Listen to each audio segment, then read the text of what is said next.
Assalamualaikum dan selamat datang ke MSH RC Empire. Ada aksi panas yang berada di MSH sekarang ni. Ianya adalah HNR Pitbull. Kali ini didatangkan dengan RTR punya version. Tak perlu nak tambah apa-apa lagi dah. Korang beli ni terus lenjan ke mana-mana RC track rally. Kali ini didatangkan dengan body shell Subaru Impreza. So kepada geng-geng peminat Subaru ni bolehlah tengok-tengok model ni. So memandangkan sekarang ni tengah hangat scene rally RC berskala 110, korang kena dapatkan HNR Rally ni. Jom kita tengok dalam apa yang menarik dekat HNR Rally Pitbull ni. Okay, kita buka body shell dulu. First yang korang akan nampak ini adalah dust cover. Dust cover ni penting kepada para rally di luar sana, sebab bila korang main rally yang selalu terdedah dengan lecak, pasir-pasir, tanah-tanah tu semua, confirm ia akan melekat dekat parts-parts elektronik dan some parts yang akan menyebabkan performance rally korang terbantut. Jadi benda ni penting.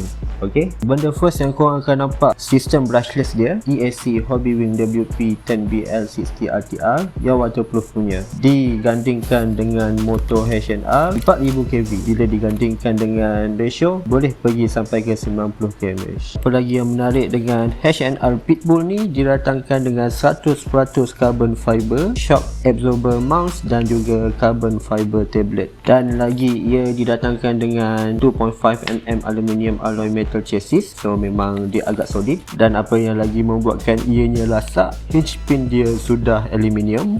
Ia juga dilengkapkan dengan servo metal gear 9kg punya flash proof. Dan akam bar dia juga sudah metal, so memang lasak. Dan lagi dilengkapkan dengan tayar jenis buat macam ni lah. Tayar jenis macam ni memang best untuk dimainkan di atas mana-mana debu dan permukaan lah. Dan yang paling penting, shock dia sudah aluminium alloy, okay? Sudah metal. Lagi lasak untuk korang beraksi di atas rally track.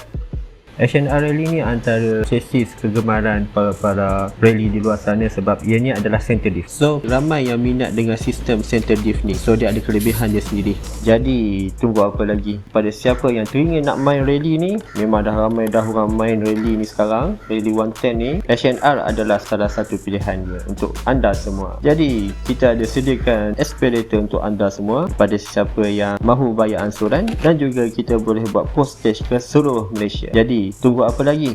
Jom ke MSH RC Empire.